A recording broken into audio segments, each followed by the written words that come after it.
All right. I would like to call the meeting to order of our regular Board of Trustees meeting for Monday, June 16th, 2025. Call roll. Trustee Guma? Here. Trustee Sauter? Here. Trustee Saviano? Here. Trustee Coonsey is absent. Trustee Mahoney? Here. Trustee Oakland? Here. And President Pearson. Here. Okay, let's do the Pledge of Allegiance. Pledge of Allegiance to the flag of the United States of America and to the republic for which it stands, one nation, under God, indivisible, with liberty and justice for all.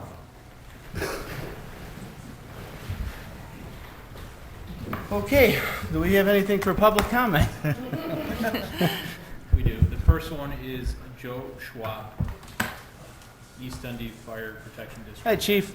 Good afternoon, evening.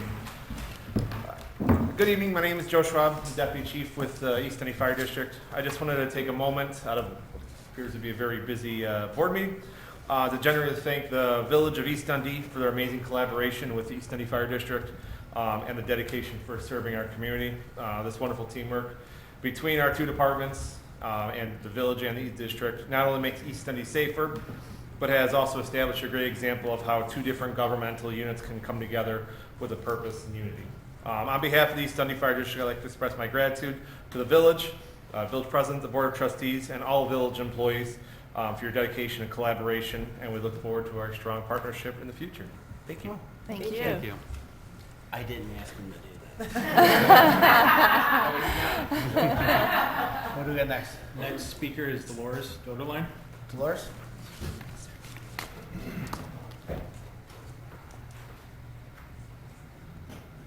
My name is Dolores Doderline, and just wish you a good evening. But I have some concerns that we're forgetting our history.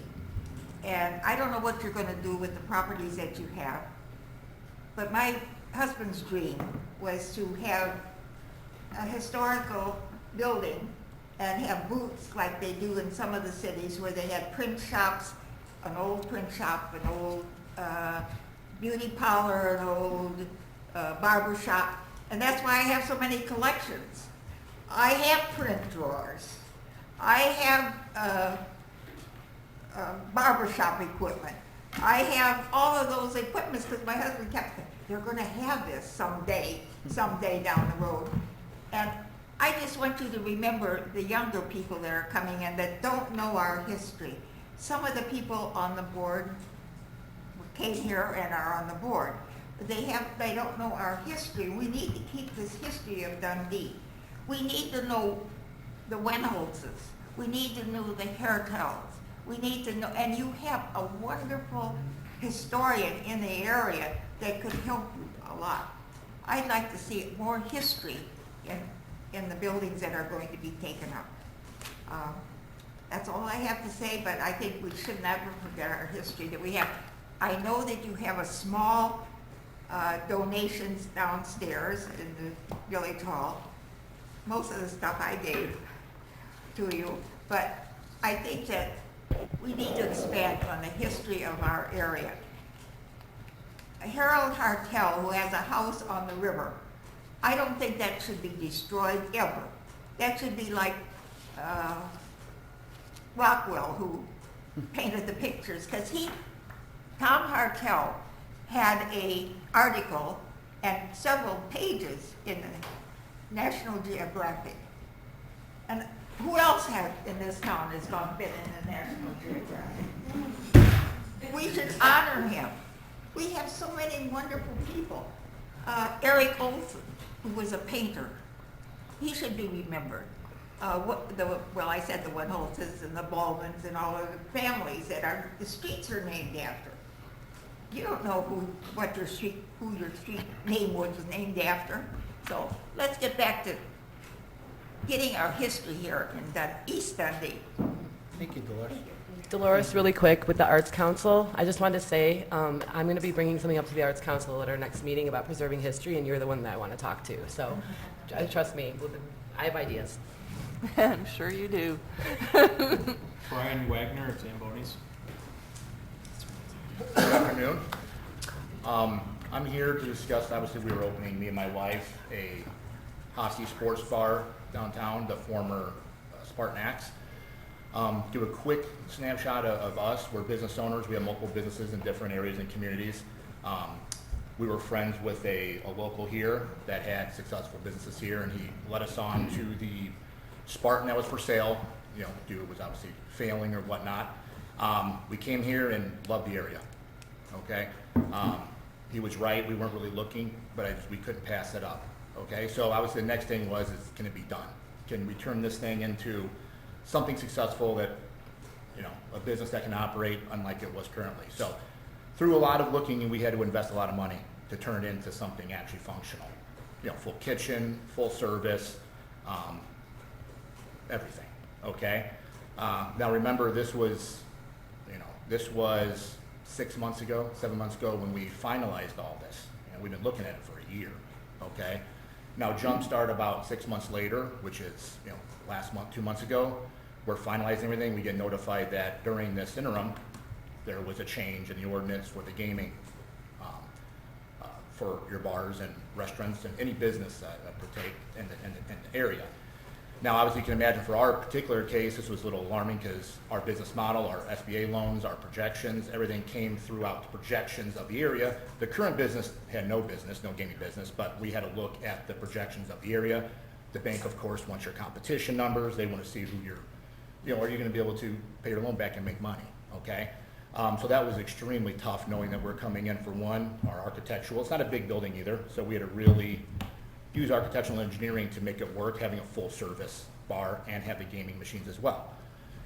Now again, you guys are very familiar with the gaming machines, but for a business owner like myself that has multiple places, the gaming machines are supplement income to be able to have these smaller neighborhood bars. Okay, these aren't major clubs or huge restaurants. These are your neighborhood bars, get-togethers, entertainment. The problem is they're not as profitable anymore. The cost of, you know, payroll, goods, everything is up where it's very difficult to operate just a small 1,000 square foot, 1,800 square foot bar neighborhood thing and make any profit, okay, or convince a bank to give you anything. The gaming simply supplements that to where it can still be profitable. You can still open up these other ventures, okay?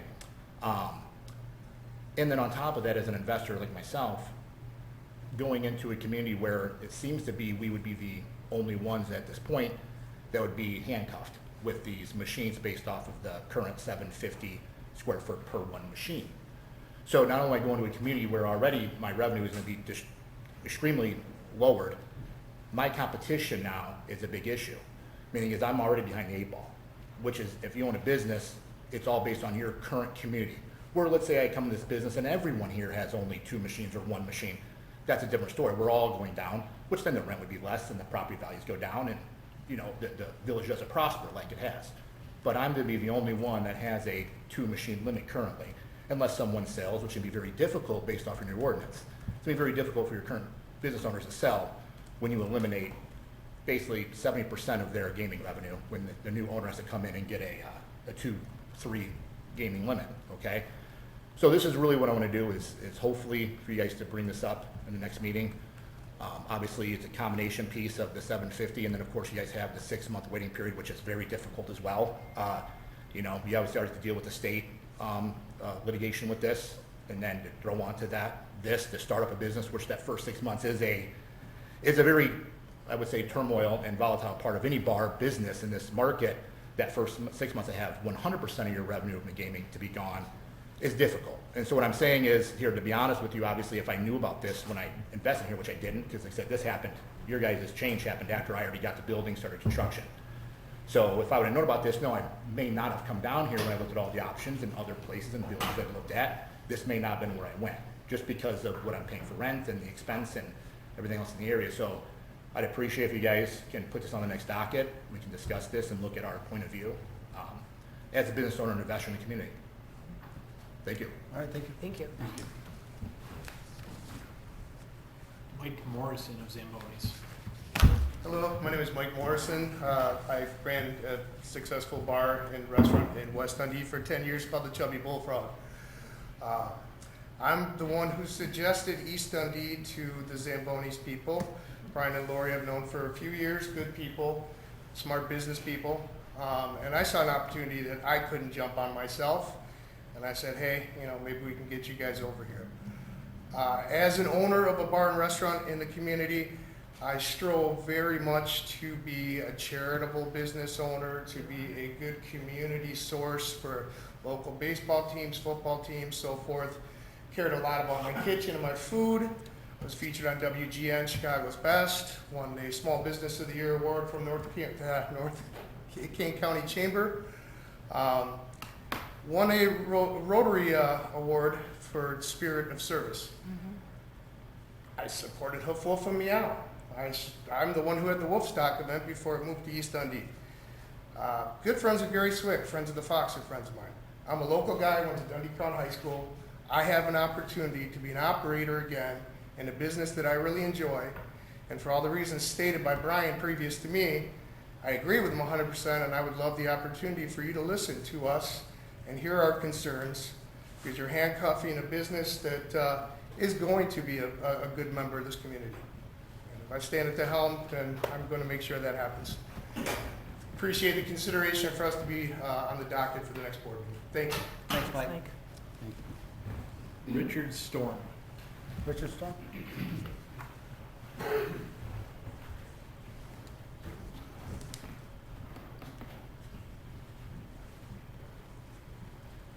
Hi, I'm Richard Storm, 102 South River Street. I'll be real brief. I'm about a block away from Hager Pottery, and it's looking terrible. I'm going to make one suggestion. I know you're looking at apartment buildings and everything else. I can't understand why you wouldn't want to just take Maiden Lane, sell houses on both sides, and then maybe lock down, send another road up, and have the same kind of houses, so we'd look like Jackson Hill, every other street going through East Dundee. I don't understand why you'd want to put apartments and crowd things in there. That's my only suggestion. Thank you. Thanks, Richard. Lastly is Charlie Myers. Charlie? Hey everybody. For those of you who don't know me, I'm Charlie Myers. I live off Maiden Lane. Thank you, President Pearson, for having this, and the board. Just want to point out my neighborhood, this shirt, Don't Mess with the Hagerhood. It's a pretty cool investment, and this turnout's phenomenal. I think that this is cool to see everybody showing up and having something to say, and that investment in the community is kind of hard to find nowadays, so it's good to see. But I wanted to talk about the Hager Potteries development. I'm here to ask you to reconsider the scale and direction of this project as a whole. It's going to fundamentally change our neighborhood and downtown Riverfront. I want to start with what should be a major red flag. I'm not going to speak for the trustees that live near this. There's 2 of them, and I love that they're keeping a neutral. There's 3 3. directly adjacent. I think that there's 2 that at least look at the property. So then there's 3. That's great. I love that the neutrality that they're bringing it. That's great. And Trustee Kunze's meeting, dozens of neighbors showed up to voice their concern. They're not outsiders. They're your constituents, families who live, walk, raise your children here. Their voices do matter, and it was all negative. They don't want multifamily. This property sits on just 150 feet from a church and school. I attended that school, and I vividly remember when a classmate of mine was hit by a car at that very intersection, broke both of his legs. Increasing traffic there, especially through a quiet neighborhood, is dangerous. We should be making it safer for kids, not adding risk. Let's talk numbers. This development could bring in 500 new residents. To a town of just 3,000, that's a 17% population increase packed in just a couple of blocks. Our police, fire, public works, they're stressed thin already. I see more litter, broken glass, used vape pens, along with other things that I won't speak in public, clogging our streets, our sidewalks, the bike path that we pride ourselves on. It's embarrassing. When my family comes from out of state, I try to navigate them away from these areas. Adding hundreds more people in such a small area will only make that worse. Then there's the parking. I know that Brinshore is bringing new proposals. That's great. I don't think that much is going to change in the big scheme of things. But that original plan didn't even guarantee a spot per 3-bedroom unit. I run multifamilies with my family, and that's just, I've never heard of anything like that. Where do you think those extra cars are going to go? They're going to go in our streets. They're going to clog residential roads that were never built for that kind of traffic. I get that the village wants to unload this property. It's a financial burden. But when the village bought it, you knew what you were taking on. It's a deteriorating 150-year-old building The cost of maintenance and demolition should have been a foresight. If I was, the village shouldn't be rewarded for neglect by rushing into a bad deal just to unload this problem. It's a bad deal. 136 units. There's tens of millions of dollars in tax rebates, subsidies, and incentives. 20% of this 136, first proposal, they're for people earning under $26,000 per year. It's not even a part-time job. 60% of those are for those earning under $52,000, and then the remaining 20%, just 26 units, they're for people earning the East Dundee median income. This project isn't for our current residents. It won't boost our local economy, it won't help our schools or emergency services, and we won't see any tax revenue for over 20 years because of the TIF district. We need to ask who benefits from this, because it's not us in our community. East Dundee should be attracting developers who want to invest here, not ones who depend on tax-funded incentives. We should demand a project that complements our town, like single-family homes, like my neighbor just brought up, or even upscale townhomes with rooftop porches, even patios, maybe retail on the first floor, something that builds real community. When you drive through neighboring towns, the towns that we strive to be like, they don't have this in the center of their downtown or even a riverfront.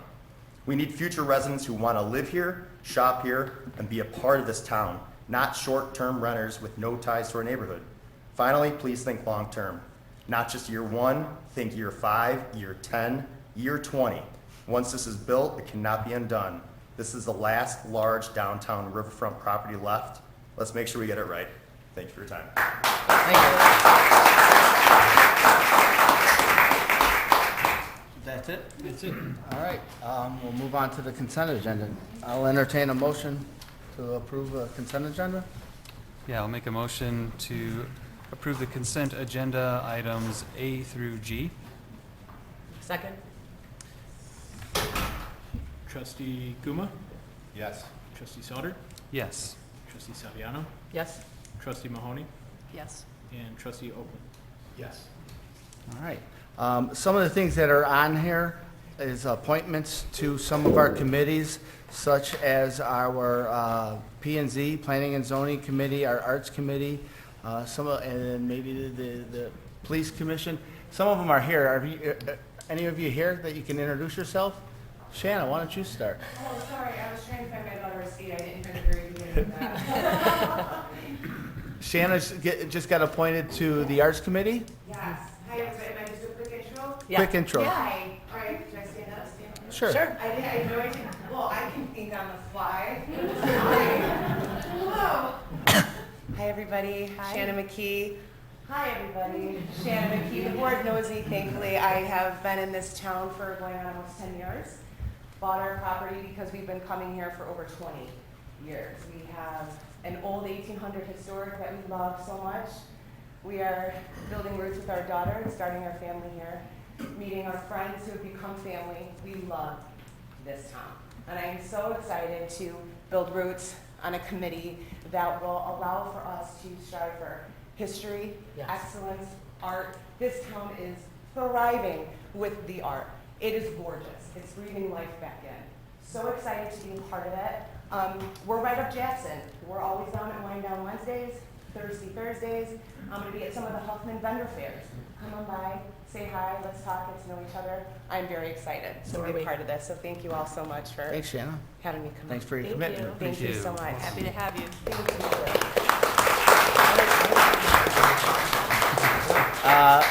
John Herr, you're here, Cameron's here. You guys are, yeah, you could just, you can, if you want to come up here, or you can do it from back there, not a big deal, just quick and My name is John Herr. My wife, myself, and our 5 kids have lived here since 2019, so we're a little bit newer, but have grown to really love the village, and I'm excited to be able to meet many of you that I don't know yet and serve the village, so thanks. Thank you. Thank you. Thank you. Hi, yes, Cameron Bruner, and I'll be on the Planning and Zoning Commission. Been here since 2006, so quite a bit. I have a house down, an 1895 house, so like Shanna, one of these old houses, and that's what kind of got me interested in P&Z. For those who don't know, we do things like special uses for our businesses, but also variances when you look for like an addition on your house, make sure that it fits with our code, and if you have some special situation, we take a hearing and like let you get past our code and maybe get the result that we want. That's what got me into it. I had challenges with my house and really wanted to come in. Do we have anybody else here? So this, I've been on the commission for 10 years, and this will be being reappointed for another 4. So thank you, Dan, and thank you, board, for the approval. Thanks. Thank you. Thank you. Is that it? Anyone else?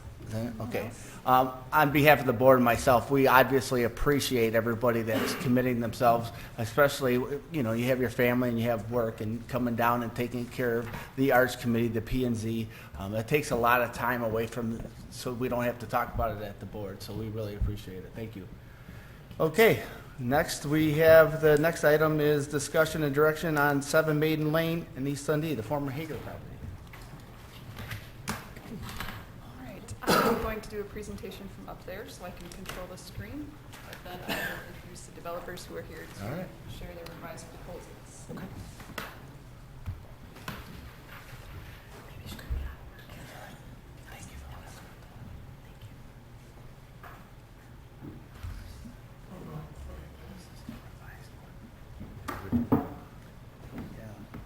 All right, so again, Erica Storley, Village Administrator, very glad to see everybody here tonight. I know we're really excited to talk about this. This has been a long time coming, and it's a very complex project, and I wanted to just take about 10 minutes to start the discussion and share some information so that everybody has an idea of sort of how we got here and where we can go from here, and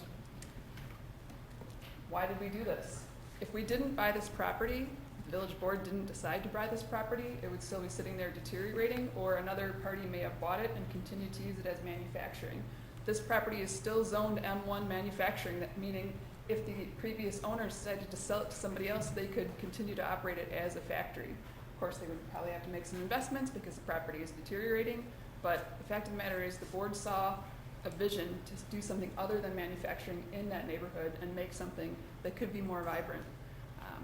We'd like to add housing, green space, riverfront park, more residents, remove the hazard from the community.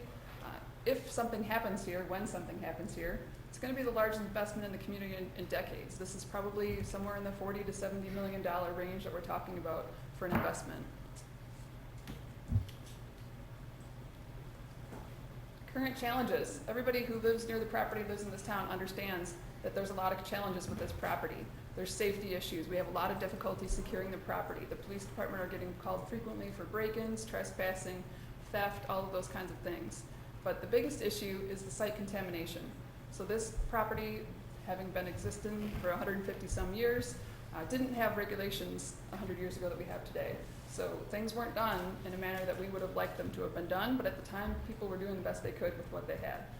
But that resulted in this site being designated as a brownfield site by the Illinois Environmental Protection Agency.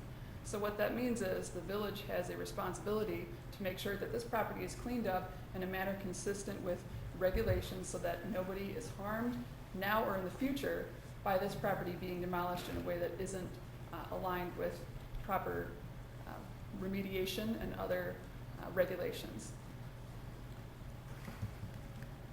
So far to date, we've spent about $700,000 on this property. We had some pre-purchase environmental testing that we did so that we could have an understanding of what we were getting ourselves into. We also had attorney's fees and litigation. We had the purchase price, closing costs, and now we continue to have board up, mowing, maintenance, equipment, supplies. So $700,000, but we didn't account for staff time. Obviously, all of us on staff are spending a lot of time on this property, but that's just sort of the cost of doing business, is what we do as government, so we didn't include those in these costs. So the environmental. There's lead, there's asbestos, there's soil contamination, and there's possible water contamination. So when we did our initial testing a little over a year and a half ago, we did 17-ish soil borings on the main property itself. So drilled down, pulled out the soil, and then had a company test it to see what kinds of contaminants existed. Additionally, they did a cursory look on the interior of the building to determine sort of what further testing would be necessary to determine what kind of remediation there may be for the lead and the asbestos. So we did what's called a phase 2 light. We got some good information. At that point, once the board had that information, they were comfortable purchasing the property because we had an understanding of what was going to be part of that remediation, something that we could reasonably take on or partner with the developer to take on, and how much was that going to cost us. So we had an idea, but until we have that full phase 2, where we do additional soil borings, we didn't do any on what we call the west parcel, which is going to become the park, and we didn't do any on the north parcel, which is sort of the parking lot area. So those 2 parcels are still unknown, but what we did do was a majority of the primary site, which should give a representative sample of what's going on the entire site, but we didn't do like the full comprehensive testing because we were just trying to balance how much we were going to spend at the time to get the information we needed, and knowing that at some point down the road we were going to partner with a developer who would hopefully incur some of these costs as part of an overall redevelopment.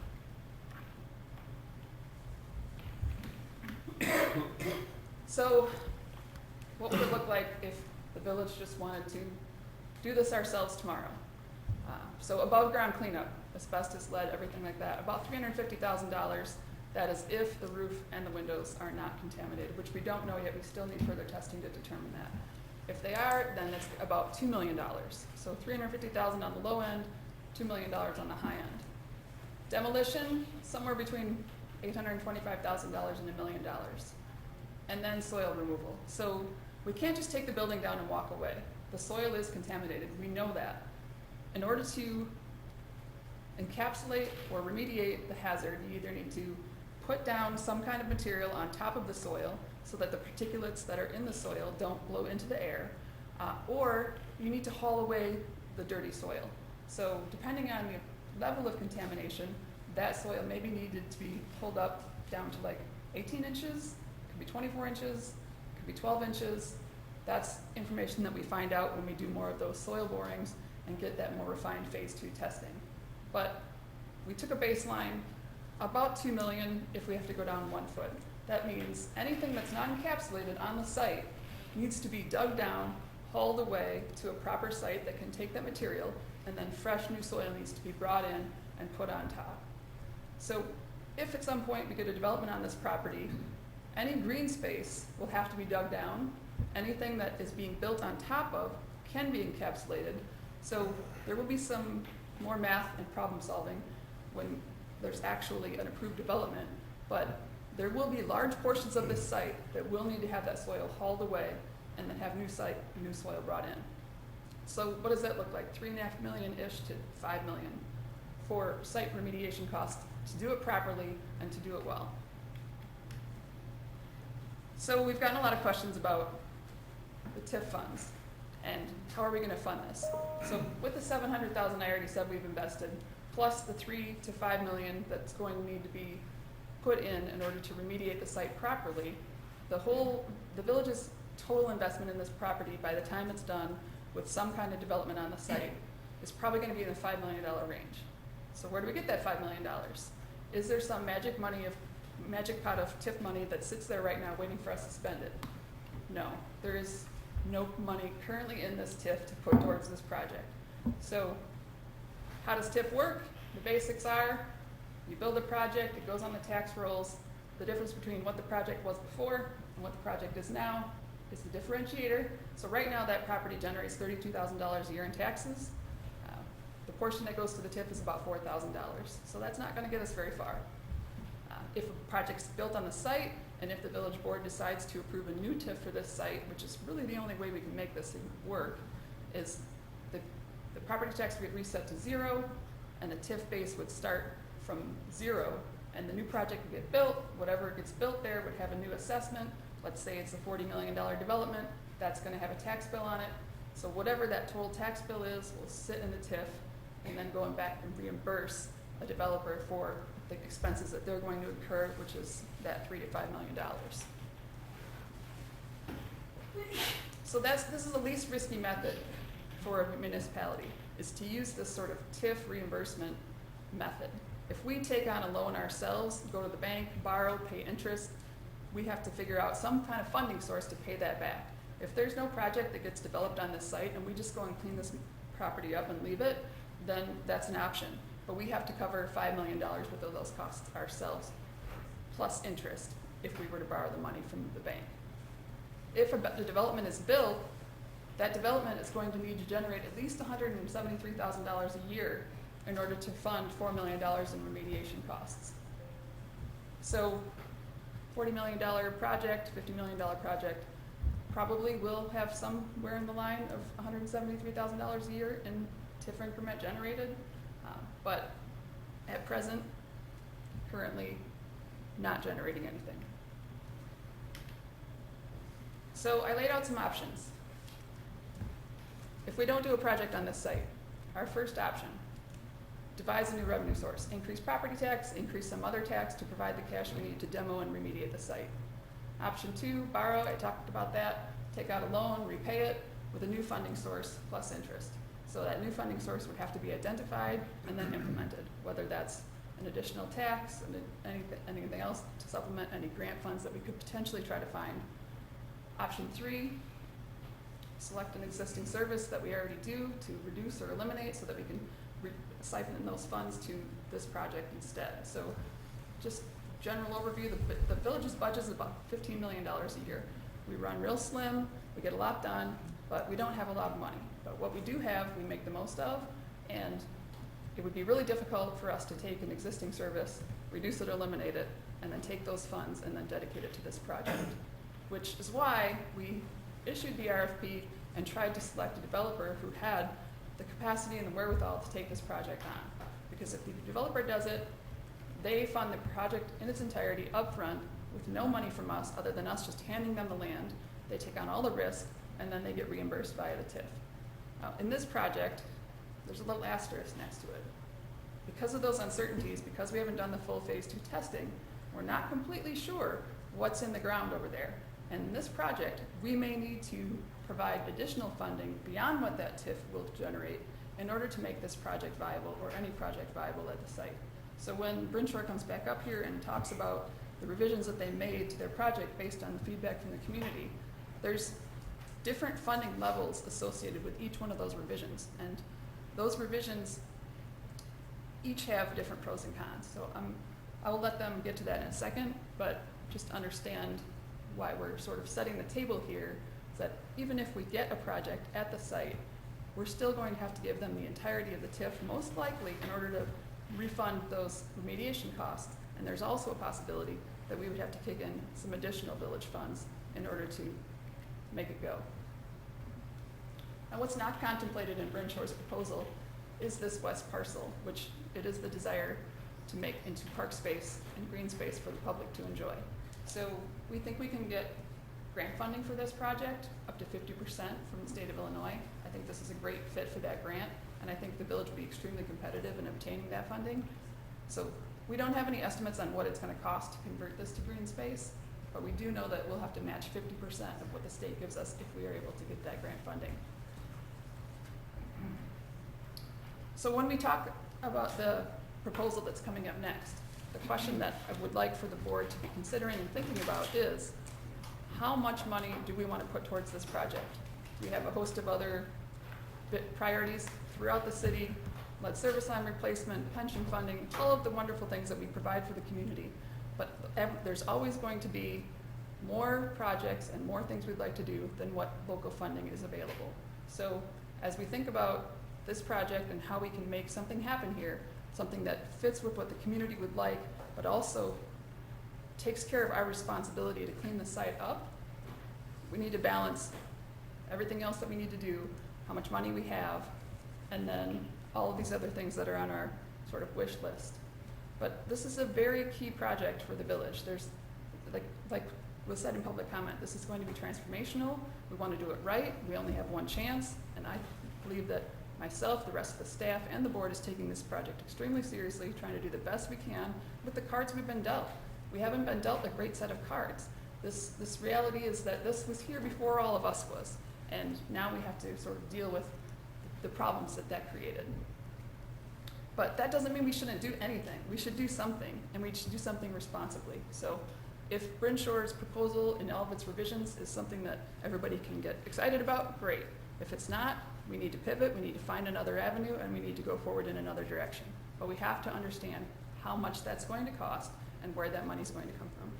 So with that exciting news, I will hand it over to Bryn Short and let them share their ideas for the site. Hi, everybody. My name is Mike Lone. I am a Senior Vice President with Bryn Short Development. And first of all, I want to say thank you very much for having us back. We're really excited about this project.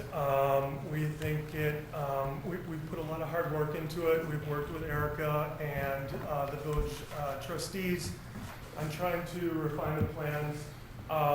We're back here to try to present some options tonight, and hopefully they work with you.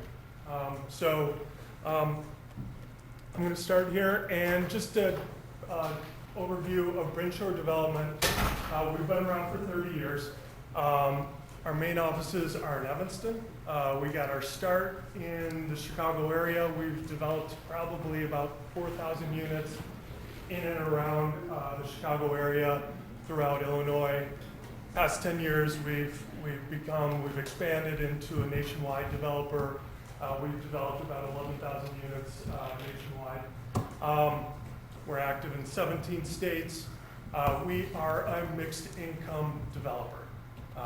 We're not exclusive to market rate. We're not exclusive to affordable. We're a mixed income developer. We have a set of principles that guides all of our developments, and that is the acronym HEART. We work with communities and not-for-profits to integrate health, education, art, recreation, and technology into all of our developments. We are long-term owners. When we develop something, we guarantee operations for 30 years. So we are in for the long haul.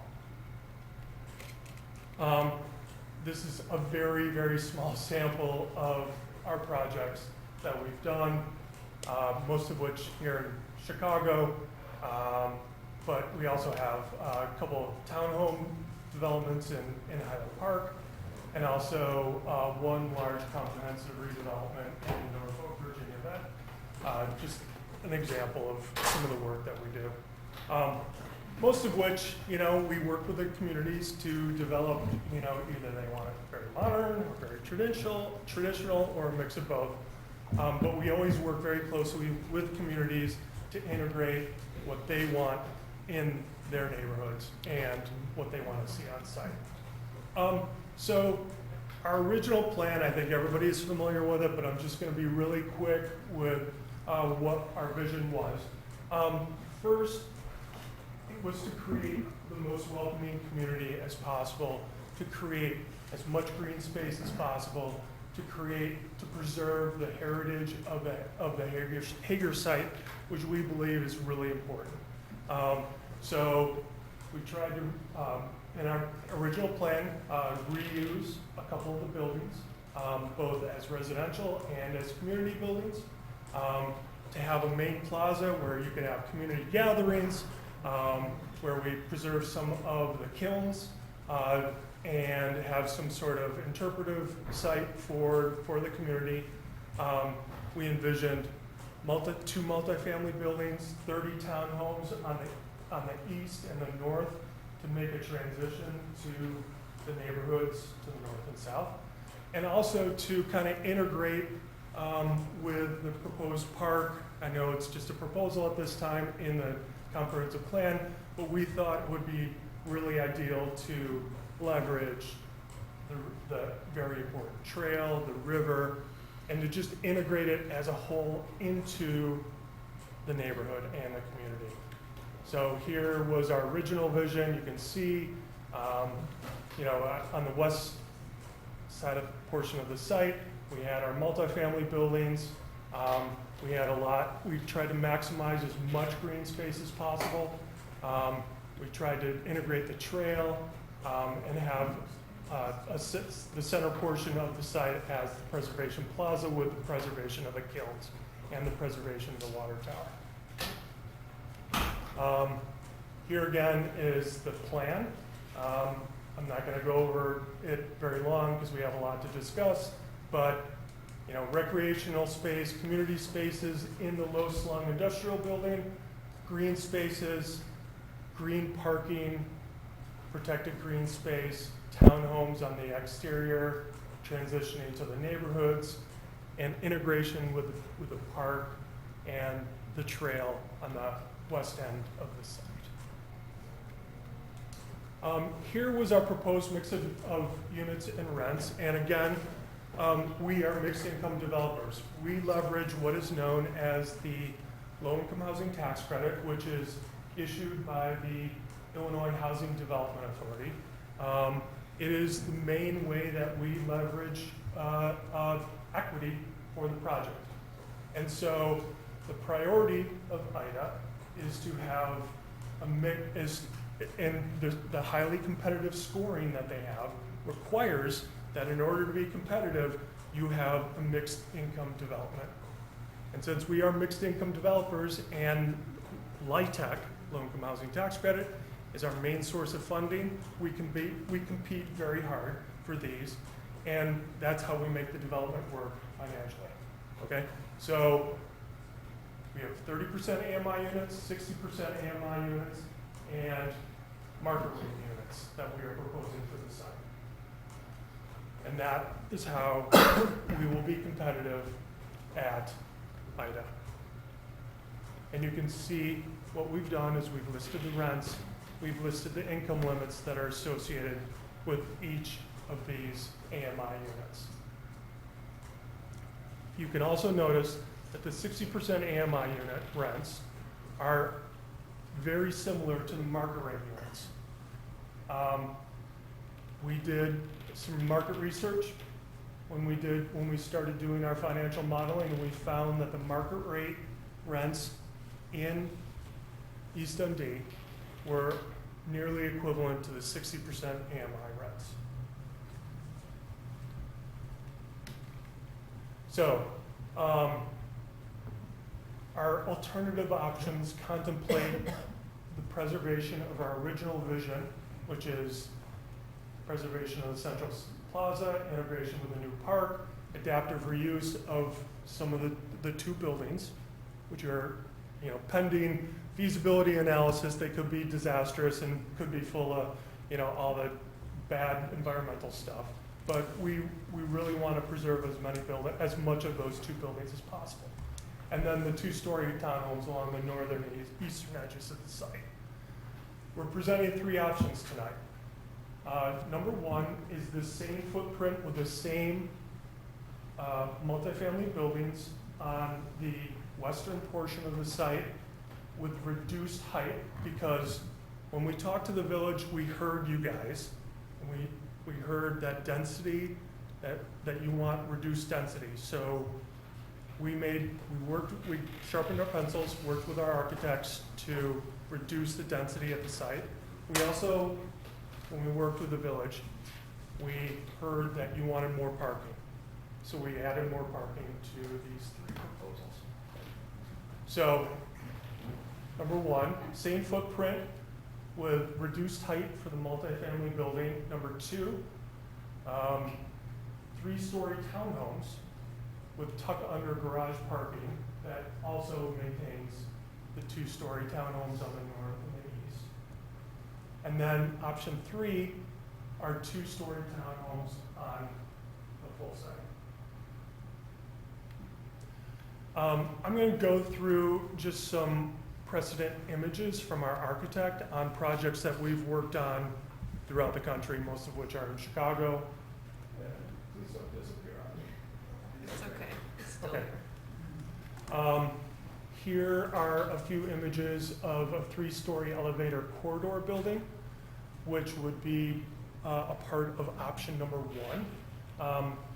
Looks like we have two buildings up there that are four-story, but I think four of which are three-story, but you get the general idea.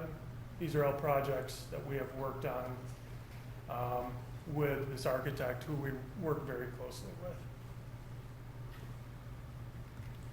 Here's some precedent images of three-story townhomes, which would be representative of option number two. Again, you can see that we often mix traditional, modern, depending upon what the community wants.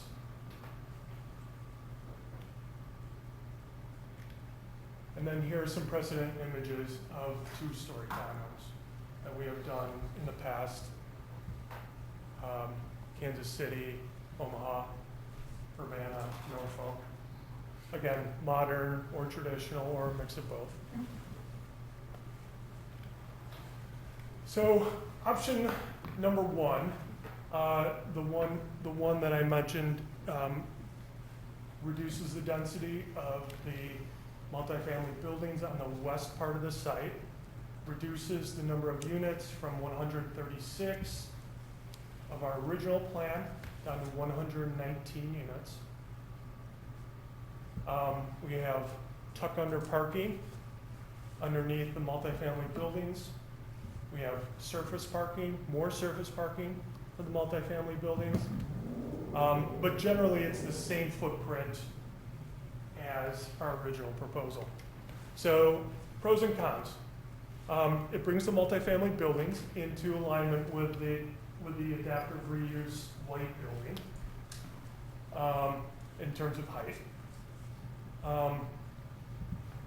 We reduce it from 119 units for local families. So it's a loss of 17 units. But we preserve an elevator buildings for possible seniors if they want to live there. We've increased the parking spaces. So the important thing about this option and then our original option is in terms of economics, they are the most cost efficient because multifamily buildings in general are the most cost efficient to build, right? You're not installing utility laterals, multiple utility laterals. You're not installing multiple staircases. You're not installing multiple exterior cladding. So this option is going to be the most cost efficient, a little less cost efficient than our original proposal. Second proposal, option 2, is the 3-story townhome option, which reduces the unit total again to 104 units. This contemplates garage parking underneath the 3-story townhomes.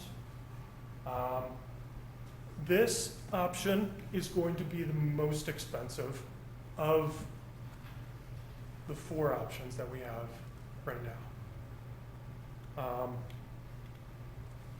Because, again, you have utility laterals, you have more cladding, you have more stairways, it's just going to be, and you have less economies of scale. So, pros and cons. They're going to be the tallest new construction buildings. They'll have a slightly larger footprint than the multifamily building. Not as many units. We won't have elevator buildings for seniors. We increase the parking spaces, as I mentioned, and as I mentioned, it is going to be the least cost efficient of all 4 options. And then the final option, number 3, is all townhomes on the site, which reduces the number of units to 89. But we still have increased the parking. And again, height and bulk, it kind of keeps the same density as the surrounding neighborhood, same height as the surrounding neighborhood. You lose elevator units, but this is going to be the second most expensive of the 4 options that we have presented.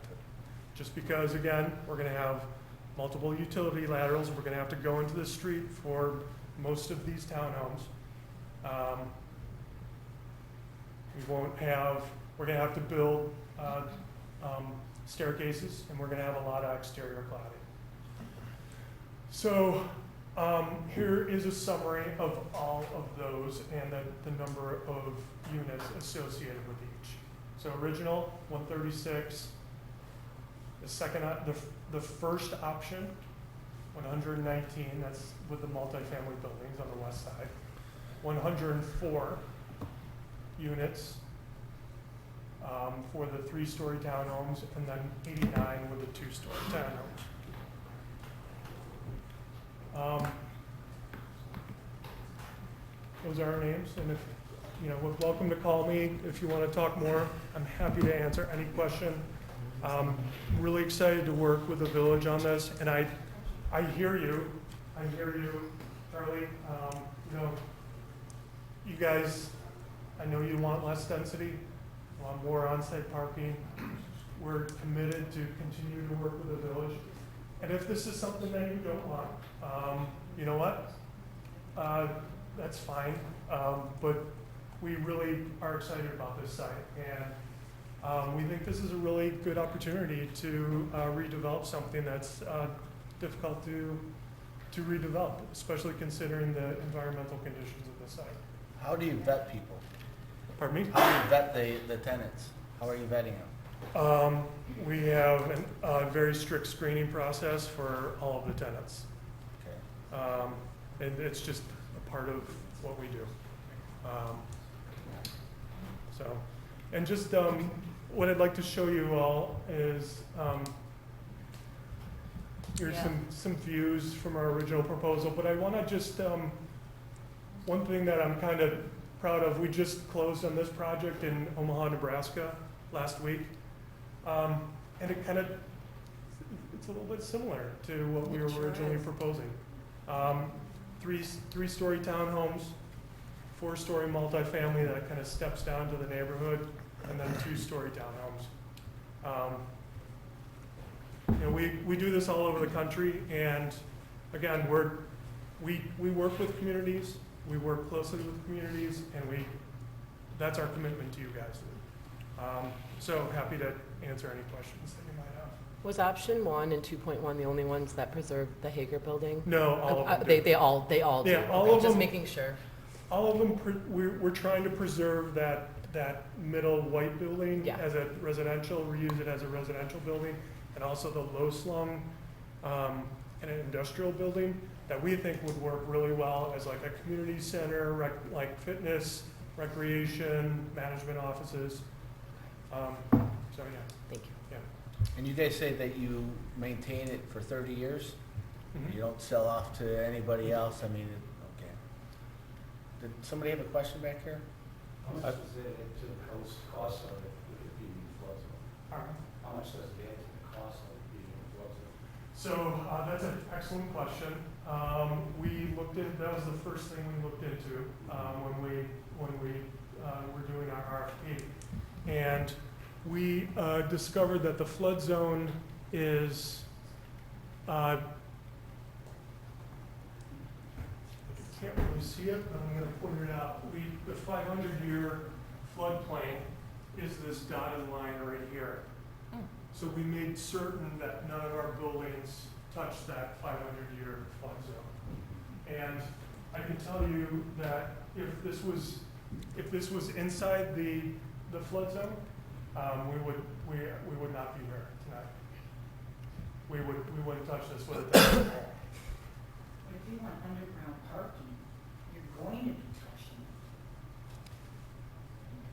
We're not contemplating underground. We're contemplating parking underneath each of the buildings, but not underground, like garage parking. Okay. Our houses will still be there, correct? Pardon me? Our homes are still going to be there, correct? Oh, absolutely. Yeah, we're not demolishing. No, it's just the Hager. It's our property value. Are we? Eminent domain. No, that's not happening. Well, we're not touching your houses. We're not touching. No. You're positive. Oh, yeah. I would be okay with that. No, I have to sleep at night. I would be okay with Not that. touching your homes. No, not touching your homes. No. Buying up property all around us. No. So, Absolutely not. If there was any eminent domain, I wouldn't be here tonight. I promise you. There's no eminent. Never. Is We're your, not is taking your home on anybody's this property. map I can anywhere? promise you that. It's not Is your, happening. well, you're buying up all the property. Is- We bought vans that they wanted to sell, so we bought And vans. the middle of on South River Street, you bought that lot. Which one? South River? between 102 and, Oh. 104, we That- bought that property. That was at the request of the owner. It was a request of the owner, she's saying. I So- wasn't on the Well, board. but still. We're still not, What does it look like? all To us all of residents. the trustees I spoke to them, they don't want to do any eminent domain, so. No. No. We invited you here, we want to hear your input, so we're not doing I that. don't want it. We want what's good for the community, so that's why we want everyone's I input. don't want the traffic, I don't want the people. You know what kind of people are on the bike path now? And you're just gonna add to it? I don't think you have that clue what goes on down there. Well, I did go to South Elgin. They built a similar structure. I don't know the developer. Very much in line with this. Take a ride through it. I just went there to ride my bike to St. Charles. It's what we do not want in our downtown, near our houses, or on our bike path. And it's about 5 years old. It's gonna look awesome in a year. It's gonna look really cool. In 2 years, it's gonna look a little less cool. In 5 years, it's going to be exactly what we thought it would be. There's no end on the domain, and I'm not speaking for the board at this point. That's never been discussed. The problem is the increased traffic, the drastic raise in our current population, just like that. Right. And Okay. We're not. I don't want to turn the meeting into all of this, but yes, we want to hear your input. The board is going to talk about it. We're also going to have you out to actually get this input in July, correct? Yeah, we'd like to come out and have And some get more more input. input. Nothing's getting done right now. We're having to present it. We're not voting on anything right now, just talking about it. So if you all could come out, that would be great. If you guys have a comment, I'm sorry, I just want to keep some order here. If you have a comment, we want to hear the comments, but please introduce yourself, say your name and where you live prior to your comment, okay? In any of these, are we still cutting off River Street? Because on my couch, I can see both Van Buren and River Street. I think all of them cut off River Street. So what we have, for each of these plans, we have proposed to make River Street a cul-de-sac. And so, I mean, we're willing to work with the community on that, and we think that for our proposal, that Okay. it's ideal because it would create more of a link from the neighborhood to the east to our proposed neighborhood to the lake shore and that part, or excuse me, the river. And there would be a seamless transition between all three of us. Okay, I'm gonna have to cut it short now because public comment's already closed and I'm getting told by legal that we gotta. So, I'm gonna shut that down. I appreciate the comments and we really wanna hear it. Reach out to us. Come to July, when is it?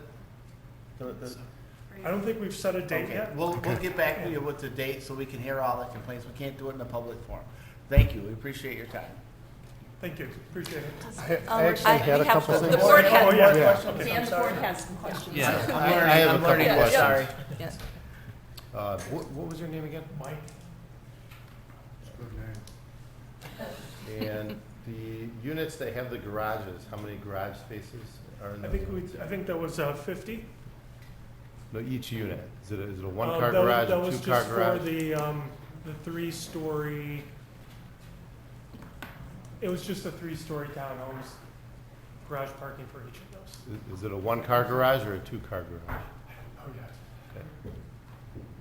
And then I noticed you had rent prices on the first plan, 1.0. I didn't see any rent prices for plans 2.1 and 2 and 3.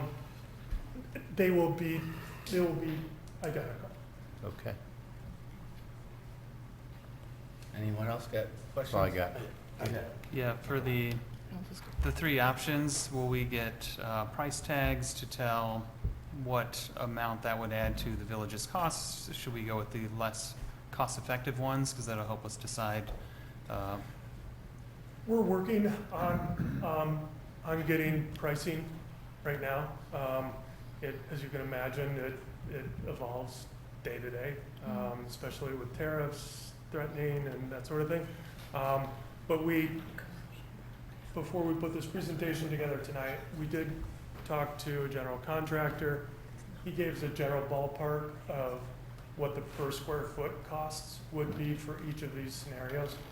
And, I mean, it makes sense, just based upon what economies of scale, that sort of thing. When you have a multifamily building, it just costs less to build. Okay, yeah, I think that'll be essential for the decision. Yeah. I think the last option with the smallest homes is the most, fitting with the area and density, so that's Yeah. probably most desirable. But knowing what cost we would incur by going that route Yeah. versus, say, the first option would be really helpful, just to make sure we're making a Sure. good decision.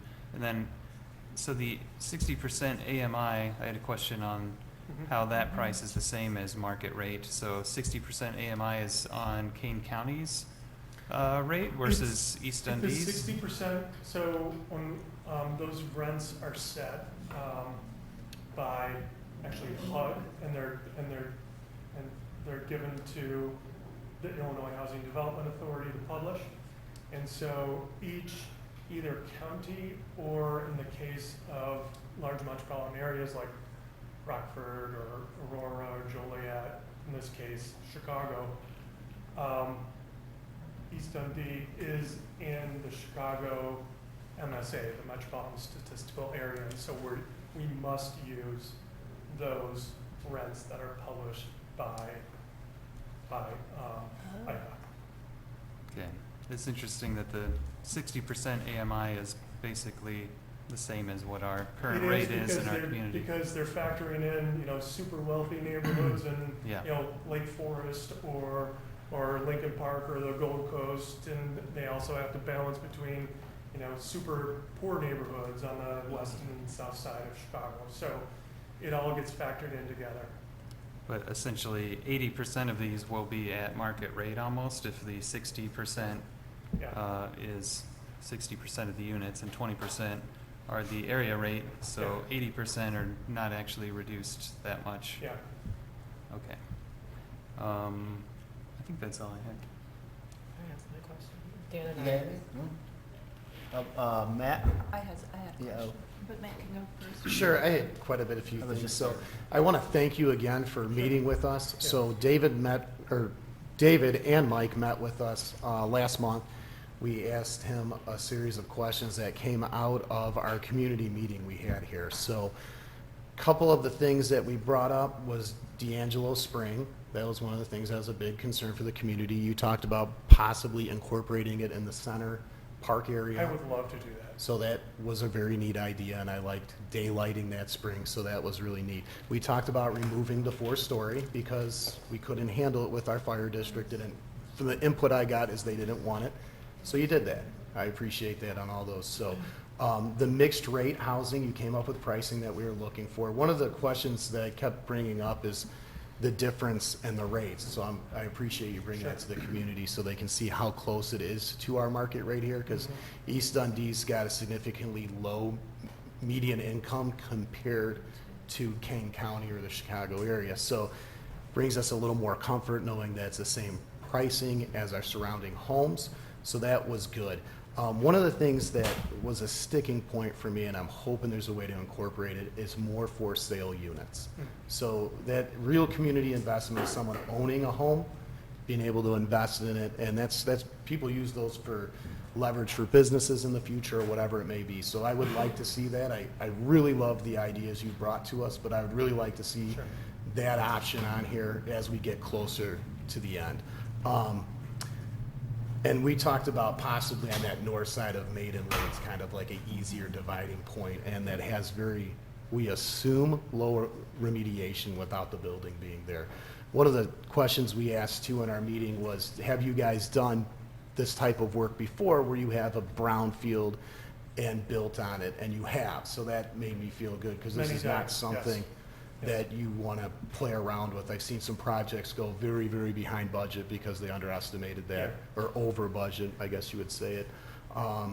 So that was a very important thing to me, and I like I like the one with the townhomes, the two-story ones. There's obviously gonna be parking and garage and stuff that I gotta look into a little deeper, but that really matches the community, so I would like that kind of to move forward if we could.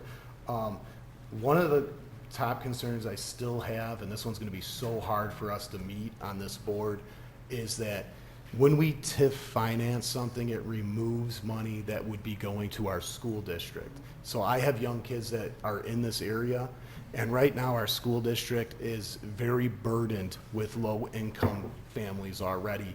And if you look, anybody can Google your home, we're rating 2 or 3 out of 10 for our schools. So I don't want to push a huge burden on our school districts still. Like, I know we're different groups, but I would love to find a way for us to get more grant money for the demo, whatever it could, to reduce that level of TIF money so that we can get that burden off our schools. If it takes a little bit more on the front end, a little bit more weighting, it would be worth it, because right now, District 300 on this east side of the river is drastically different than the west side. And as we grow, it's gonna be the biggest burden I see in this town, is that if we don't have good schools, we're not gonna be marketable, so. And I appreciate you once again meeting for me. I hear you. Kathleen? Yeah, so I think you mentioned it, but I just wanted to go back to the median family household income of 120. It's about 120 for the Chicago, King County area. Yeah. And I think last time we spoke, it was, the median income was around 80 something? 87,000. Thank you. I knew you would have the numbers. 87,000 is the median for East Dundee. Okay. So just for everybody else, so you can kind of understand where this market rate and 60% AMI is coming in so close. That's how that ends up kind of figuring out. I thank you for all of the options. Sure. And don't kill me. I'm going to ask you for one more. Yeah. I myself am planning for my future retirement in the future, but I'm taking a look at some of the challenges that we face, and having just moved my mother-in-law into out of her single-family home that she's lived in for 30 years. I mourn any kind of plan that would lose a type of an apartment building that would have an elevator to it. So in the way that you have reconfigured, if there was like the northernmost little apartment building or section, you have it kind of sectioned off in between. If we could do kind of a combo platter of Plan 2.2 and 2.1, or 2.1 and 2.3, where this northern building could still be a 3-story apartment building, and then this lower portion that also has kind of more of a park view and indirect access is something that would be your 3-story apartment buildings or your townhouses. A couple things from me. One, I still would like to see some sort of commercial or retail, maybe put some sort of restaurants right off the river. But what even scares me more is River Street, closing that down. We already got a lot of traffic on Van Buren, and now we're adding more to it, and we're adding more to Van Buren because we're shutting down River Street also. So obviously more concerns here. That does scare me. I'm right at that T intersection, and I had someone drive right through it before, so. I'm sorry. It scares me because I'm at that T intersection, so they drive right at my house. So we'd have more traffic coming that way, so that does freak me out, closing River Street entirely. Now, does anybody feel like having it harder to get around those areas would decrease the amount of people cutting through, which is probably the majority of that traffic? It could. So that's kind of one of the things when they were trying to come up with some ideas of streamlining. I'm like, I really don't want to see it go any faster, because then you got more people. It seems to me like most of them use it to get around 25. So if it gets even tighter in places, I know in it my might keep that from neighborhood, happening. You know, the municipality has put in speed control bumps, and they call it traffic calming. So, and you really, like, when you have those speed control bumps, and you have bulb outs on the corners, like, you can't go more than 15 miles an hour. And then, in that case, people would get frustrated and would take a different route going down, you know, through River Street. So that's an option. Yeah, it is a shortcut route right now because it actually is faster to get to Elgin going down Duncan instead of 25 or 31. But you have two other options.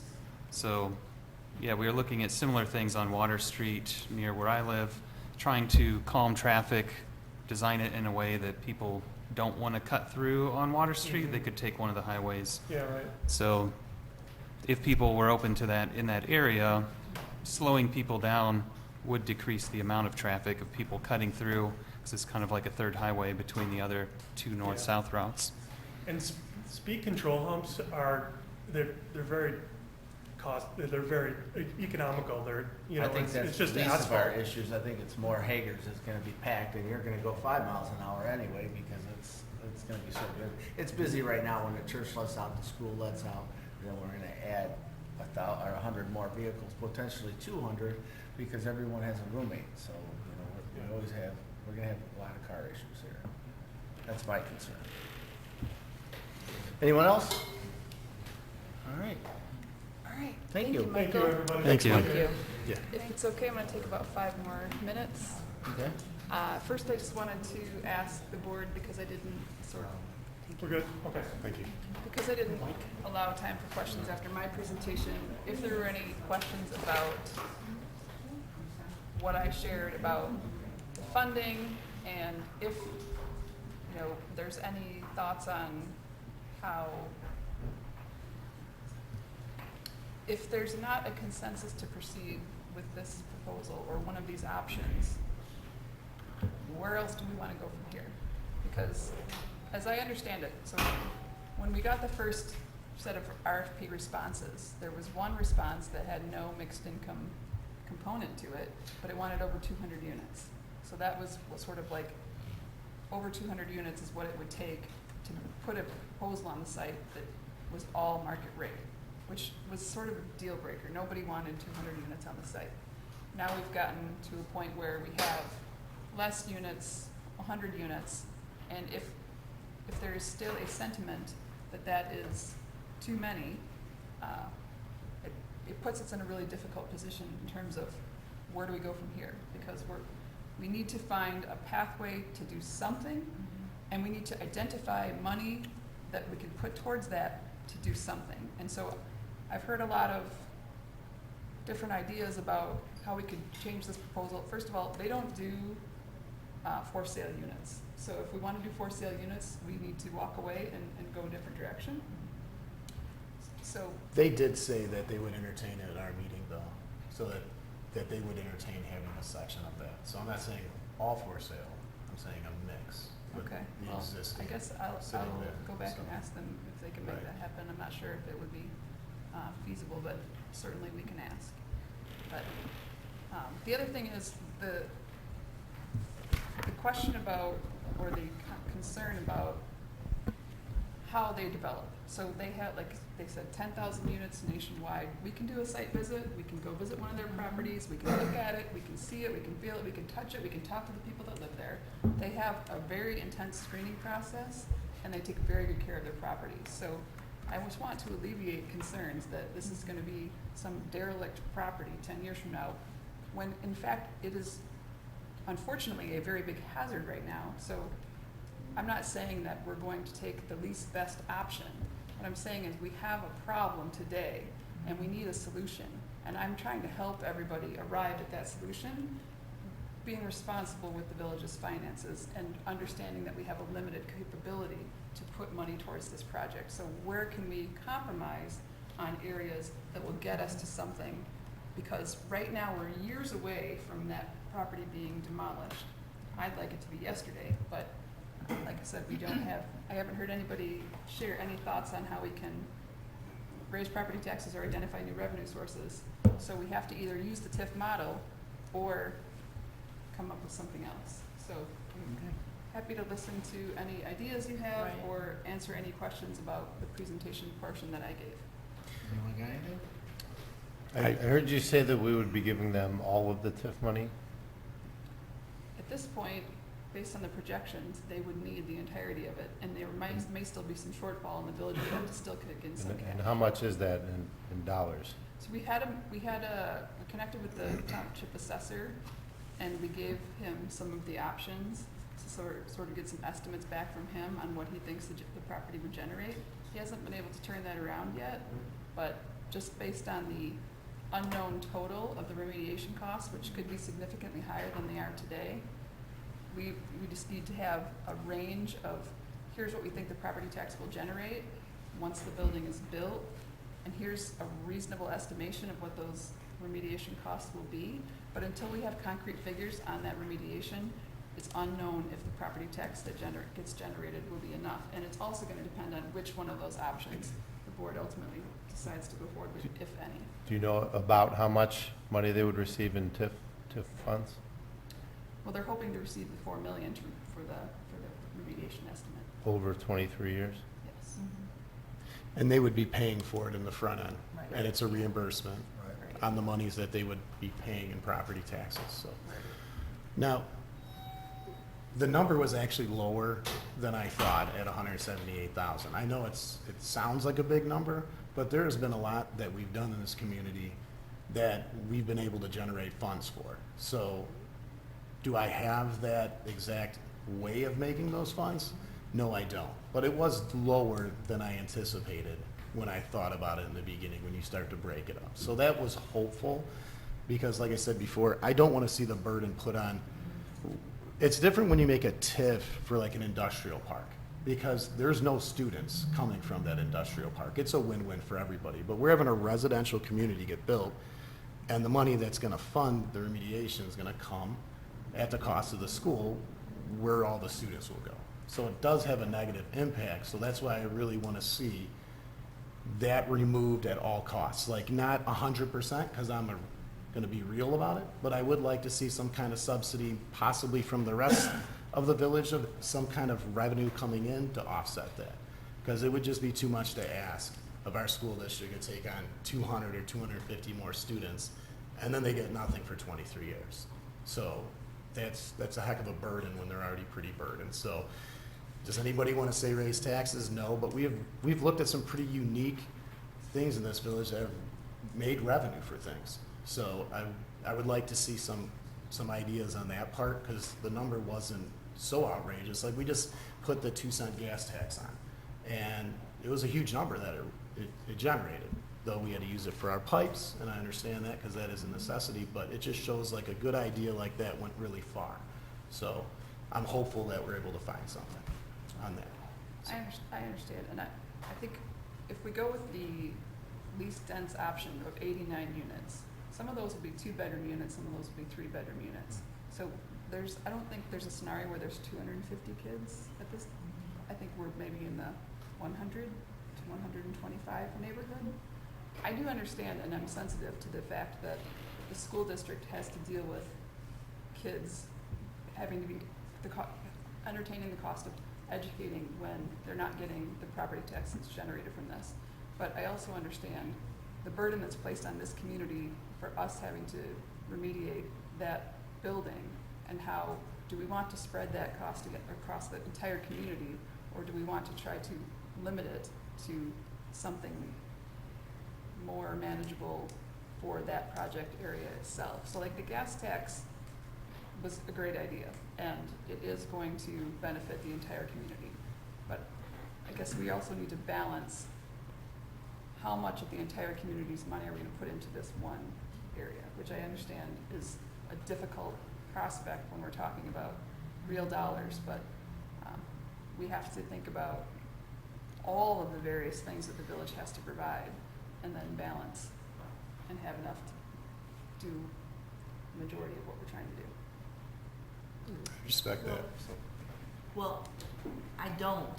I can tell you what I don't want. I don't want it to stay in M1. It needs to be residential. We could keep it as it is and then just invite other manufacturers to come in. And I know that's not what you want, so that's why we didn't even entertain it.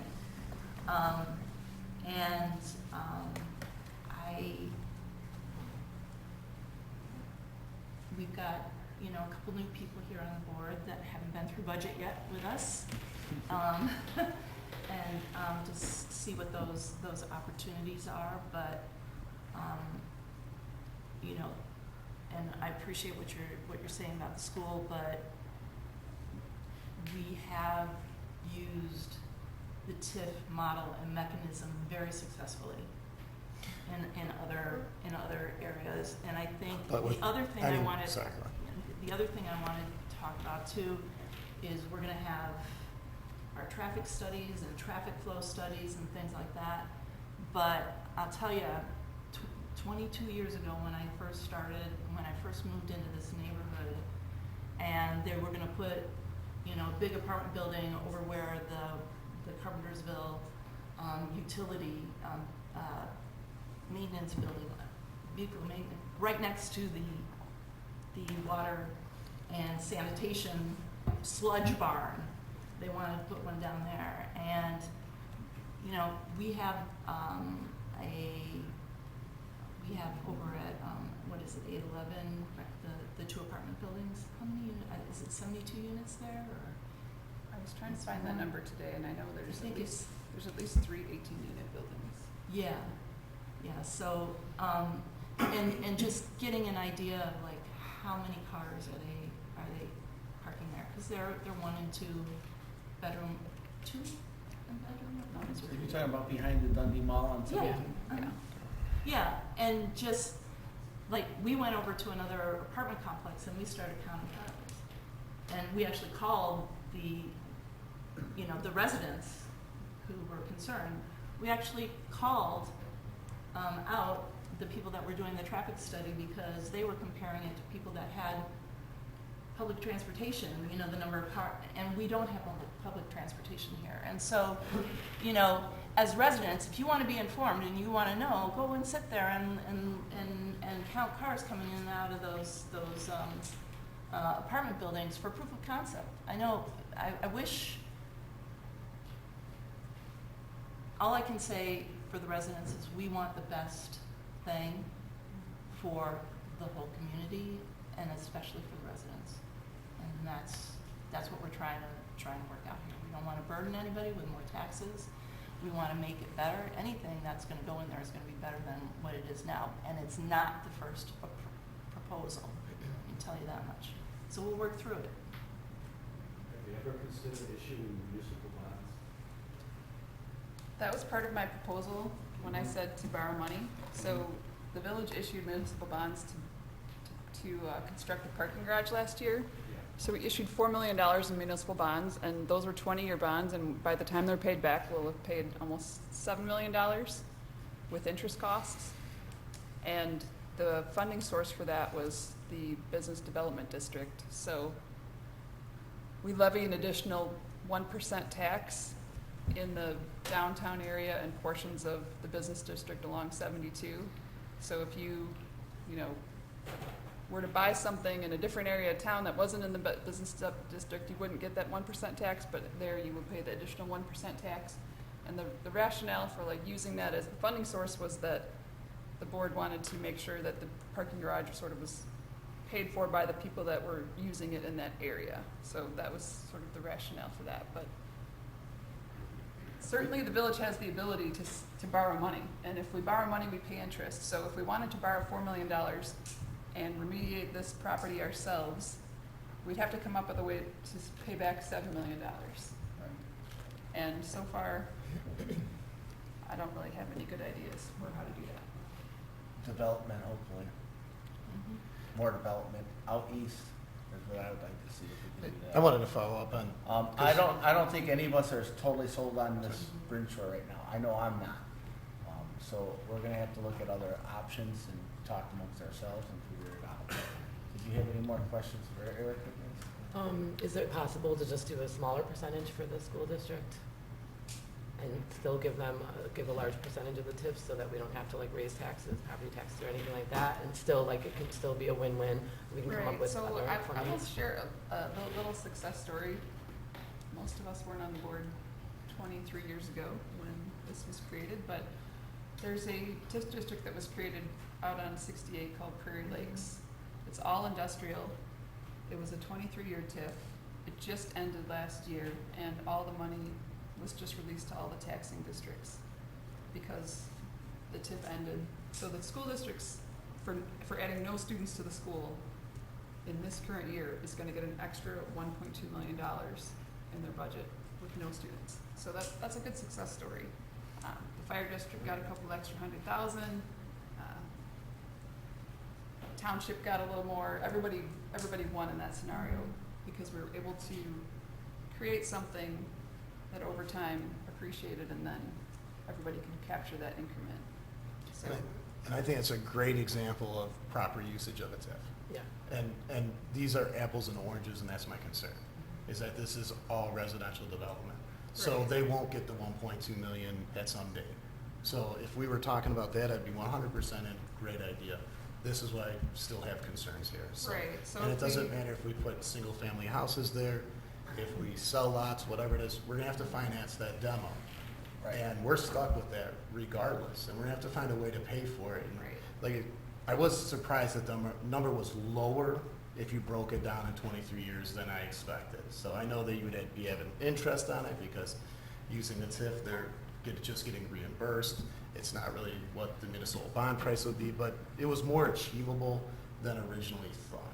So I appreciated that part of it. So, and like I said, I don't have the magic, this is what we can charge a penny, per sale on, and it's gonna make that difference. But I would love to see us have something brought in to offset it. So. right, and with the school district, the village can make a decision to not use all of the TIF for that reimbursement. Like I said, we could borrow and we could pay the developer what we borrow, and then we could still leave the TIF money to go to the school or some portion thereof. A lot of times municipalities can negotiate these types of arrangements with school districts to say, hey, we understand this is the situation, we can give more of the TIF to the school district to make it more palatable, but that just means the village has to come up with that money somewhere else. And that's understandable.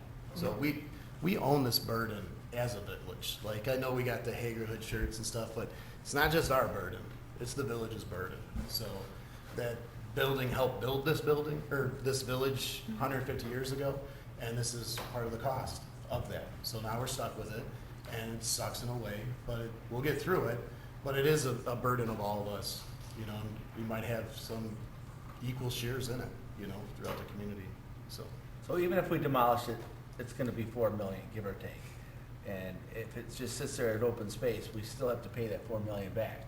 If we let somebody develop it, put homes or something up there, at least we'll have more people in town spending money. That's really where our infrastructure money comes from, is people coming here and spending money. All of your property taxes goes right to the police pension by ordinance. I'm not saying to settle on anything, by no means. I'm just saying yes, we would like to tear it down, but we also want to be able to pay for it eventually, or sooner than later.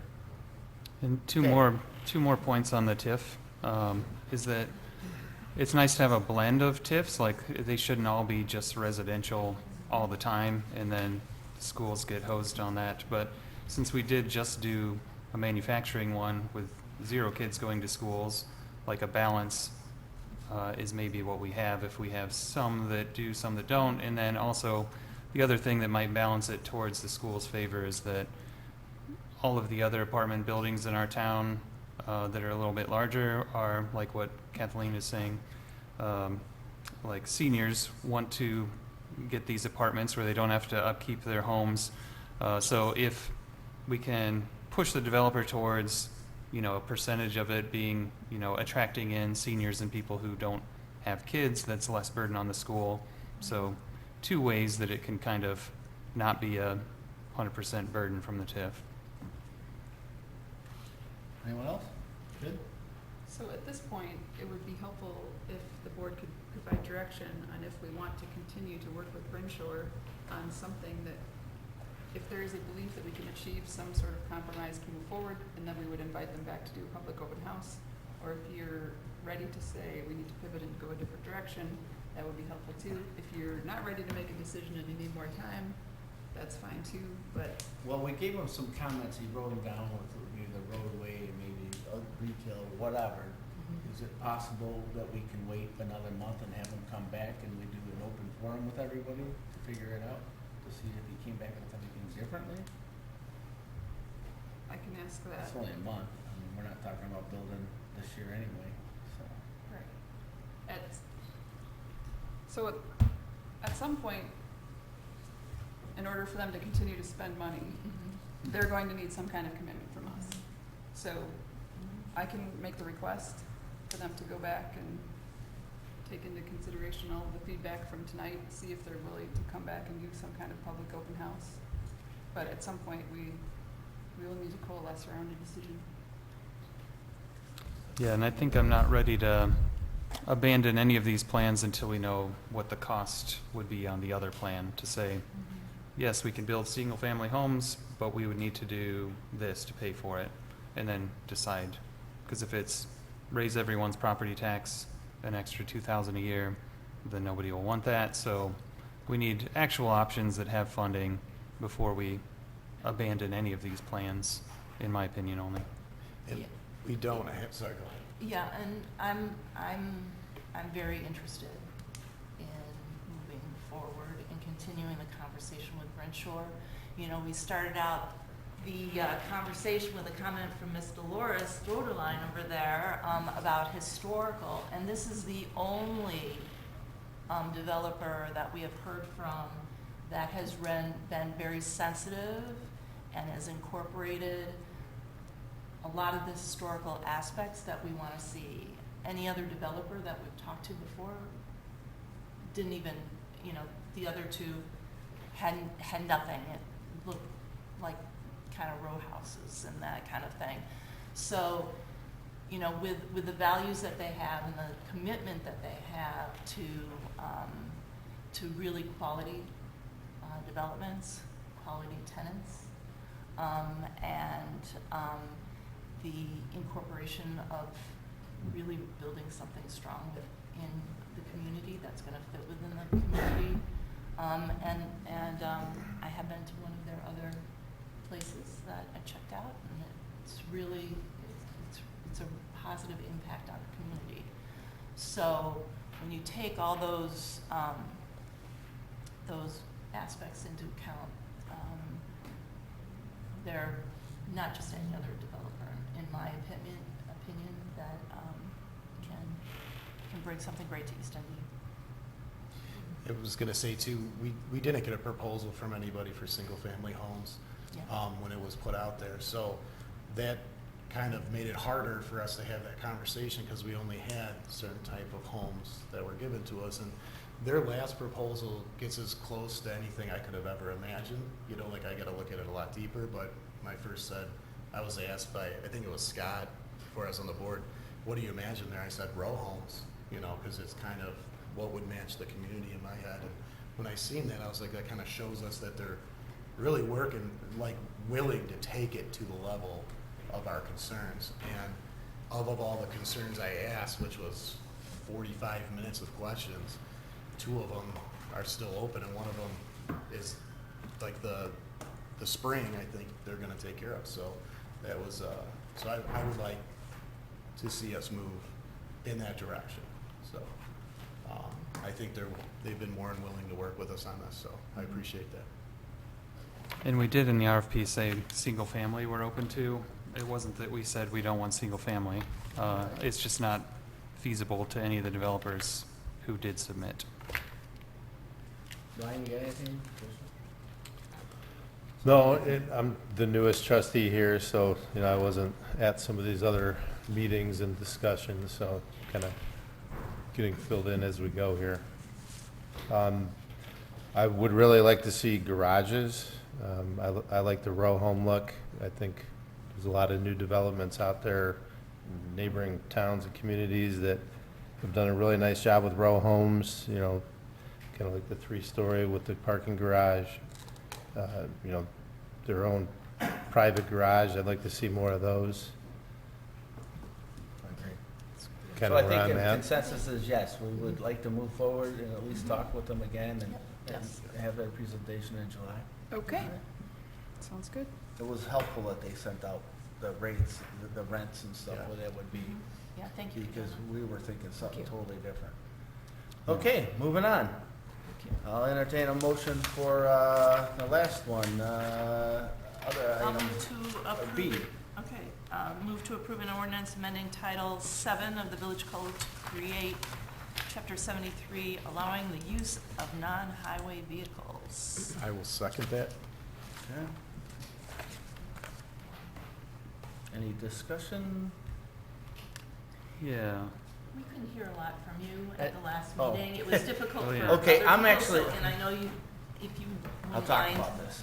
So I'm kind of excited about this. When I was knocking on doors and things like that, there was a lot of residents that were home that didn't even like to open up the door. They were afraid to. We're investing money into bike paths, foot paths and things like that, so I had residents suggest that because we have a small community, let's go with some sort of non-highway vehicle, in short, like golf carts. The more I sat there and thought about it, the more I thought it would be a great idea, especially for parking and things like that, just to get downtown.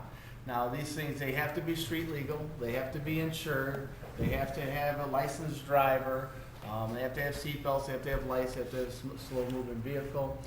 To me, I think that they would get people out and about a little bit more.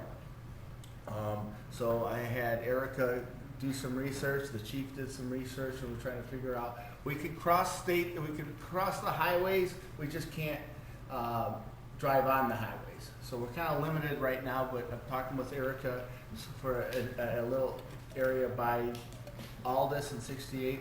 We're working with the state to get a permit to cross that, but for now it'll be crossing 72 and some other ways. We'll put out a map. I've talked to a lot of people about it, and I have people telling me they want to move into East Dundee because of it. Just do we have a lot of golf carts right now? Absolutely not, because there's nowhere to drive it. So a lot of communities are going to them, and they're having a lot of success with them, and their accident rates are dropping because of them, because you're going slower. The max they can go is 25 miles an hour. So that's about it. Questions, Phil says there's comments? 4 apartment buildings. What's that?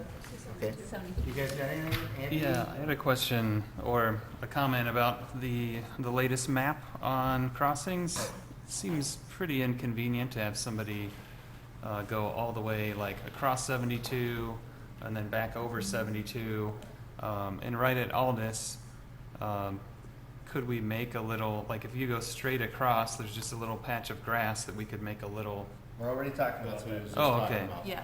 Yeah. So And that- it's a that little address- inconvenient, but we have to follow the state law, and we can't drive on 68. So we already had permission to put a walkway there by the state, so now we have to change it up a little bit and expand it. So Okay. that's what we're looking at doing. So that would address Scott's question, email that he Yes. sent Correct. regarding. Plus, that gives good house. access to the park there. Yeah. So, and again, it'll slow traffic down. So Phil has been working on that crossing.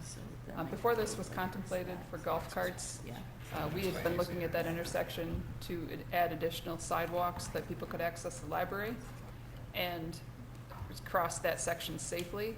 So Phil has spent the better part of 2 years working with IDOT, trying to get them to approve a sidewalk and a pedestrian crossing at that intersection. So that has most recently been approved, I believe, yes. So Awesome. it has not yet been constructed, though. So now, at this point, we'll bring it back to the board at a future meeting, let you all decide if you want to sort of revise it or take it as it is, and then we can have a larger conversation about that little intersection. I mean, I understand that it's not convenient to sort of take the long way around, but there's also just the practical implications of the way that our streets are currently designed. And so, I don't think it's unduly burdensome to sort of take the long way around, but balancing the pedestrian Yeah, safety. that's, and we'll see how we start getting more, obviously, that's Yeah. gonna change. Yeah, but it's also a 35-mile-an-hour road right there, and I thought that was the limit, that we could be on 35 mile an hour. So, but we're not allowed to be on it for a short time because it's 68? We're not allowed to be on it at all, Just except to crossing. cross, a 90-degree intersection crossing. Because it's 68, or because it needs to be under 25, or what's the? Because it's 68. Okay. State highway. Just like the scooters and all that's not supposed to be on, but. Anyway, any more discussion about it? I just wanted to add the part that it includes UTVs, which is pretty cool, because if anybody goes to Wisconsin ever, it's a whole economy on those things. So there's probably people that do have UTVs in their garage here already, because they use them for hunting or whatever it may be. So that's pretty cool. So I'm excited to see that. Yeah.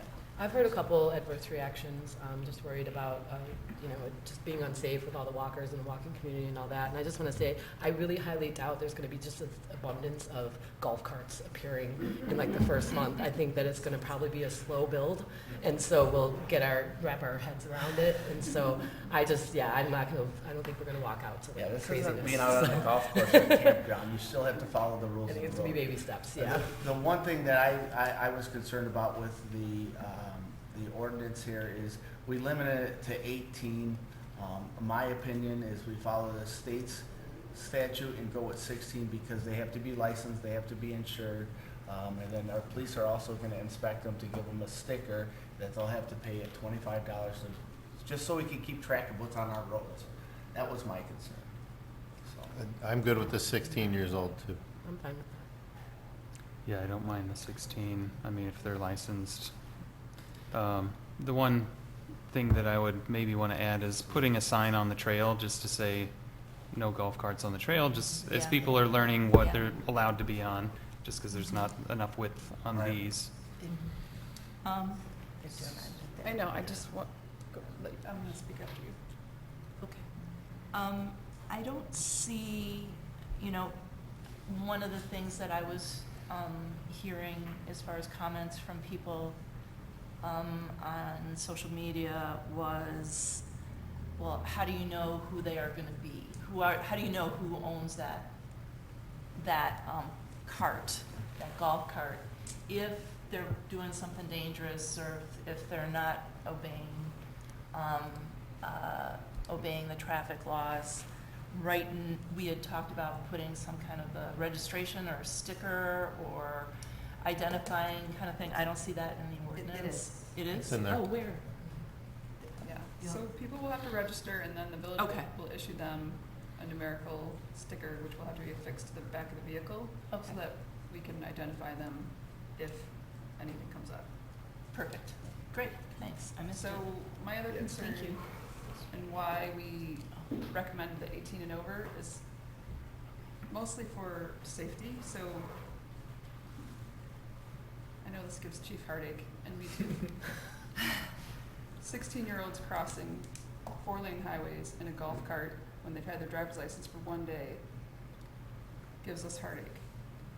Maybe we start with 18, and if we get some time under our belt, we can adjust it down the road, but it takes, the golf carts aren't as safe as vehicles. If a 16-year-old tries to cross a 4-lane highway in a car, it's going to be safer if something happens than if they're in a golf cart. So I could buy into that. That's I was going to say, I want to keep it at 18 for that same reason. Because even at 16, they don't have full rights to have other people in the cart and that kind of thing, and be driving on their own, so. Okay. Any other comments? I mean, I'd just like to say that 16-year-olds and even 14-year-olds can ride across the highway on their bicycle, which is much less safe than a golf cart. And, they're licensed and they're 16, licensed by the state of Illinois. I think we should let them be able to drive the golf cart. Thoughts? Again, there's not going to be 600 golf carts and teenagers driving all over East Dundee. You guys want? I'll say 18. I don't want Chief to have a Yeah, I don't have I a don't strong know. opinion on it. So if the chief My does, opinion I'll. is, we can hold off because we can change at any given time. Let's see how it goes. It's new to everybody. We'll move on. So I'll go ahead and take roll call, please. Trustee Guma? Yes. Trustee Sauter? Yes. Trustee Saviano? Yes. Trustee Mahoney? Yes. Trustee Oakland? Yes. Okay, staff reports. You want to go first? No report? No report. Kathleen? Yes. So we are now past our first events of the season, summer season, for Wine Down Wednesday, Thursday, and Motor Monday. We're having a regroup next Monday at 6 o'clock. Is that the 23rd? Here, yeah. To debrief with Public Works. I don't, Chief is welcome, or you can send somebody with any concerns that you might have. Catherine will be here as well as she is sending out a survey to the businesses to see that have been vending and any changes. We kind of discovered a little bit of we need to address this for Motor Mondays tonight. Motor Mondays was almost jam-packed full. There was only a few spaces left, so we're off to a really good start to the season. I also wanted to thank Public Works and anybody else that was involved, because if you came down here 3 weeks ago, downtown, and you just came down here today, it looks so crazy, awesome, great, because between the gravel lot, which we can't call the gravel lot anymore, you guys, it's now the grassy lot, or we can come up with another name. That looks fabulous. I know that was a ton of work. The Art Council new sculptures, which are beautiful, and I hope you can address when the auctions will be in your report on those. And it's been a really, really great start to the season and a lot of hard work, but hope everybody enjoys it. And that's all I had. Matt?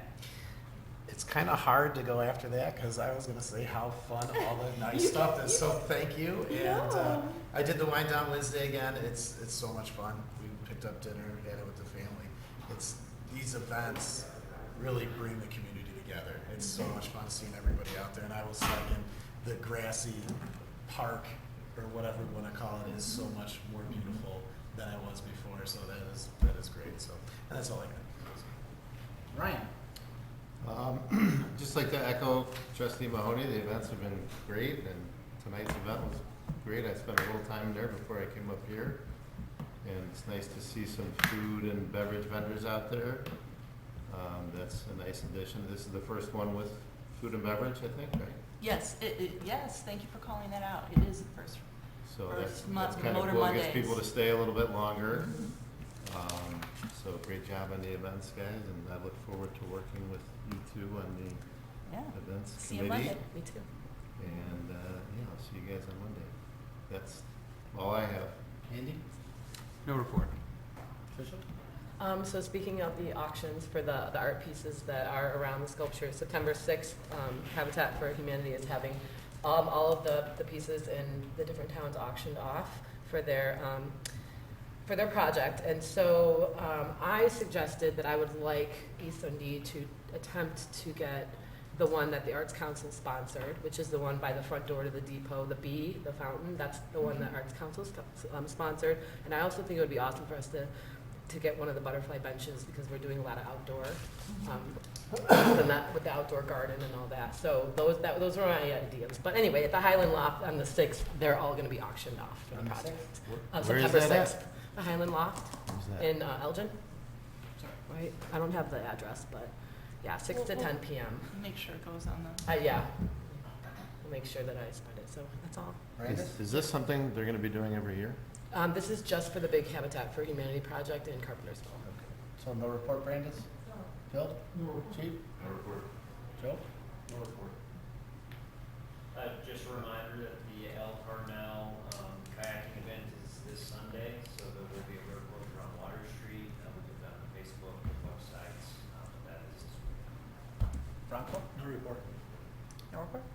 The only thing I have is, we just did all this appointments. I tried to get all that done. I think everything's done, and I'm already being told something may change already. But that's okay, I'll flow with it, not a problem. But if you're still here, thank you for stepping up and helping out, we appreciate it. That's it. That's all I got. At this point, I think we're gonna close and go to executive session to talk about some personnel issues. Motion to adjourn? No, Motion to adjourn? No, I will make a motion to Yeah. move to executive session and close to the public and media under the provisions of the Illinois Open Meetings Act, 5 ILCS 120/2, and it is for personnel, did you say? Yeah, C1. C1, personnel and legal counsel, and we will adjourn in executive session and not go back to open session. Thank you. Second. Second. Thank you. Thanks, everybody. Trustee Guma? Yes. Trustee Sauter? Yes. Trustee Saviano? Yes. Trustee Mahoney? Yes. Trustee Opel? Yes.